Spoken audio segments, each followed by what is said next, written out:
Oh,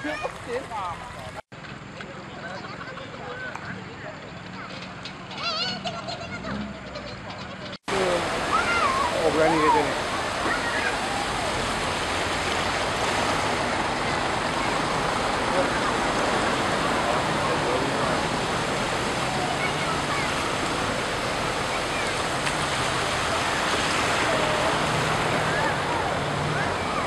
Tangkap duduk je apa? Gampang. Weh, buat apa jaga kalau kena air lah. Eh, mana? Otak.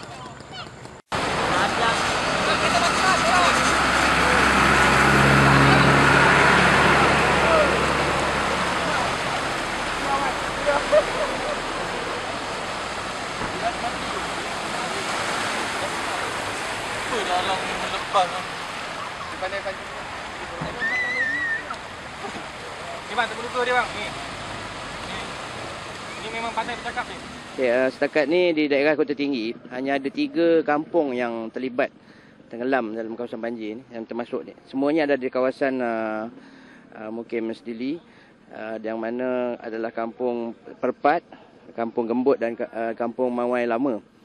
Dan 3 pusat pemindahan telah pun dibuka di ketiga-tiga tempat tersebut, iaitu di Balai Raya Kampung Perpat, Balai Raya Kampung Gembut dan Balai Raya Kampung Mawai Baru, yang mana telah menempatkan 46 keluarga setakat pukul 3 ni tadi statistik, dan 212 orang.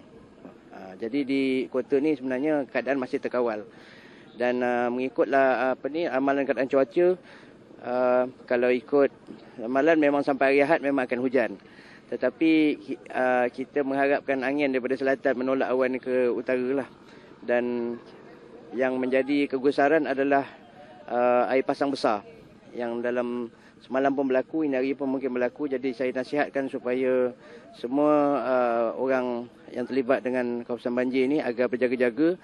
Jagalah anak-anak, janganlah bermain di tepi tali air atau sungai ataupun kawasan-kawasan banjir ini, dan kalau boleh elakkan langsung daripada tempat-tempat yang berbahaya ni.